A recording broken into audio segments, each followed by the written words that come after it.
for a while there, they were really trying to hide from the fact that some people in the film were calling it feminist.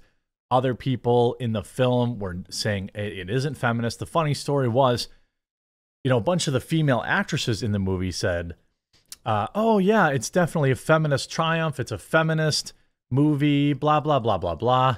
Then Mattel, the company that owns the Barbie license and needs this movie to make money, literally came out and said, hey, it's actually not a feminist movie. I thought that was one of the biggest, W's. That just says or tells us that we know that they're watching and that they know if their movies get, classified as woke or whatever, it's going to hurt their overall performance in the movie theaters. Like, we know this now because we're not insane, but clearly it's actually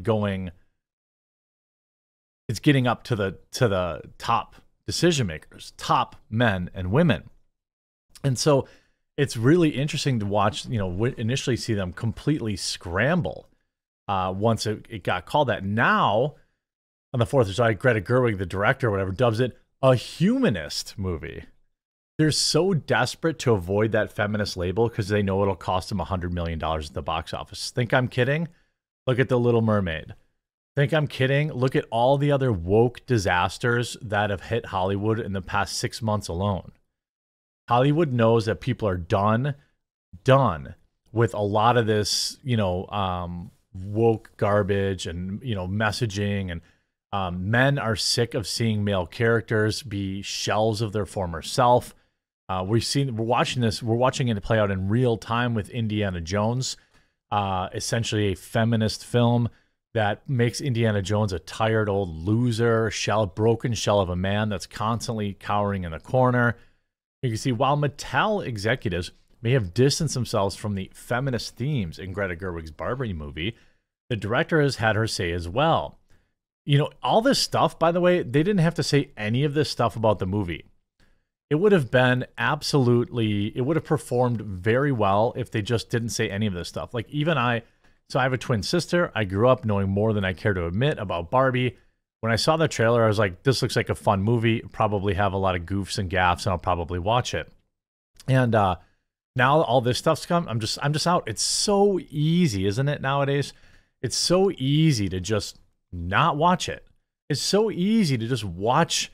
I just went through this. I've been rewatching Married with Children, by the way. Totally holds up. There's so many great movies from the 80s and 90s that totally hold up that you'll never need to watch anything new. And so it's just gotten so easy too, especially with streaming, that I can just click around and I can go find something that's actually good and not be, forced to choose between just a few people. So speaking of Rolling Stone, in an in-depth interview, Gerwig addressed feministic themes in the film. I think of the film as humanist above all else, which is worse. How Barbie operates in Barbie Land is she's entirely continuous with her environment, even though the houses have no walls, because you never need to hide because there's nothing to be ashamed of or embarrassed of, and suddenly finding yourself in the real world and wishing you could hide is the essence of being human, Greta said. But when we were actually filming on Venice Beach with Margot and Ryan in the neon rollerblading outfits, it was fascinating. It was actually happening in front of us. People will go by Ryan and high-five him and say, "Awesome, Ryan, you look great." And they wouldn't actually say anything to Margot. They'd just look at her. It was surreal. You know why that is? Okay, holy moly. Okay, you know why that is? It's because people like Greta Gerwig and other feminists for the past 10 years have been calling men creepy creepazoids for going and talking to women. I would 1,000% relate with the idea that if I saw him, I guess I don't really care about Hollywood actors, but like I would give him a high five, but I wouldn't want to go give a high five to Margot Robbie because I wouldn't want her to feel like I was being a creep. Not because I don't like her or not because I wouldn't want to talk to her, but because men have been pummeled into submission to think that we're creeps, you shouldn't be talking to women. And by the way, this is going to create a whole generation of eggless, bitter old women because men just aren't putting in the effort to talk to them anymore. And you see, like, they wouldn't say anything. To be fair, Ryan was like, I wish I wasn't wearing the vest last, but it was kind of a different discomfort. No, see, what she's trying to say is, oh, people didn't like her because she's a woman. No, that's not the case. People didn't go up and say hi to her because they were afraid of having an entire article written about them with their family's name and their location listed by some lazy journalist and called a creep.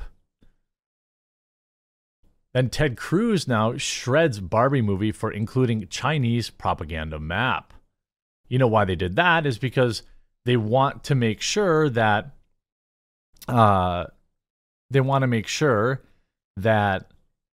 they can get this film shown in China. Because what we're finding out now, my friends, what we're finding out now is that these movies, modern cinema, cannot succeed, cannot make a single penny without the enormous amount of money that comes from China. So what happened was Hollywood got used to pandering to the Chinese because it's such a huge audience that even a mediocre movie would make a ton of money. But when movies are getting banned from China, so many Marvel movies, why do you think all these Marvel movies are flopping? It's because they're not getting the free $200-300 million from China.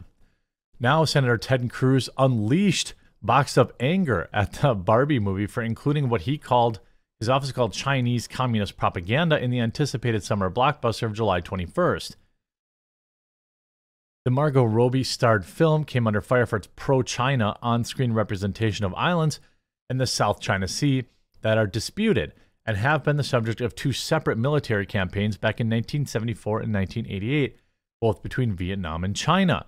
In 2016, the United Nations Court ruled that China's claim to the regions had no basis in international law. Vietnam now has banned the film nationwide because of it depicts the 9-dashed line, a long line used as a geographical indicator that these territories, including Paracel Spratly Islands, are under Chinese control. Cruz doubled down on criticism of the movie's pro-China choice by tweeting, I guess Barbie is made in China, on Monday. China wants to control what Americans see and ultimately think. They leverage their massive film markets to coerce American companies into pushing CCP propaganda, just like the way the Barbie film seems to have done with this map, a representative for Cruz told the Daily Mail. And by the way, 100% right. 100% right. These movies absolutely, positively need the Chinese audience to make money because Americans have tuned out. Because Americans have, decided, hey, you're not making movies for us. You're making movies for China. You're making movies for other Hollywood weirdos and film critics. That's who they make movies for. Film critics and China. And that's all they needed to do over the past 10 years to make a ton of money. Well, now that's changed because the American audience, sensing this abandonment, has said, hey, we're done with this. You know what? You can go survive in China. And then what happened, to make it even more hilarious, was China abandoned Hollywood. And it's like, it's like, then all of a sudden, that's why you had a string of like 10 different movies losing money because they were like, hey, we got to make this children's cartoon that has two girls kissing in it so that we can get all the headlines and say that it's amazing, that it's stunning and brave. And then when they do that, China says, we're not showing your movie. And then they're like, okay, well, what do? We got all these sweet articles, but then the people in America don't want to get political programming in their children's movies. So they've already abandoned it. And now Hollywood is in this weird state now where they're totally screwed. And only movies that are essentially, and by the way, everyone says that Maverick was kind of this huge success. They also did that from what I understand. Maverick's jacket used to have Taiwan on it, and I'm pretty sure Maverick removed it as well. People know that China's like a free 200 million, and so that bought them a lot of time and leeway. Now, that leeway has completely disappeared. China has built artificial islands in the South China Sea, harassed foreign naval and military aircraft passing through the region, intimidated Vietnamese and other foreign fishermen, asserted rights to explore and exploit maritime oil and gas reserves, and continued to publish maps depicting the 9-line claim, Donald Rothwell, international law professor at the Australian National University, wrote in an article. Other nations, including Taiwan, the Philippines, Brunei, and Malaysia, all lay claim to the territories within the energy-rich corridor. This is why any legitimacy given to the 9-line, even in Hollywood movies, is so sensitive.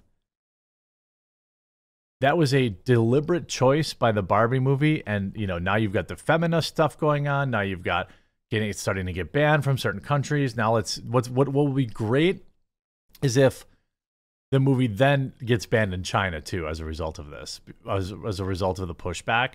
So that'll be absolutely amazing. This is what happens when movies get political. I mean, I don't know how I've made a whole career of saying that, but I guess the fact that they never listen is job security.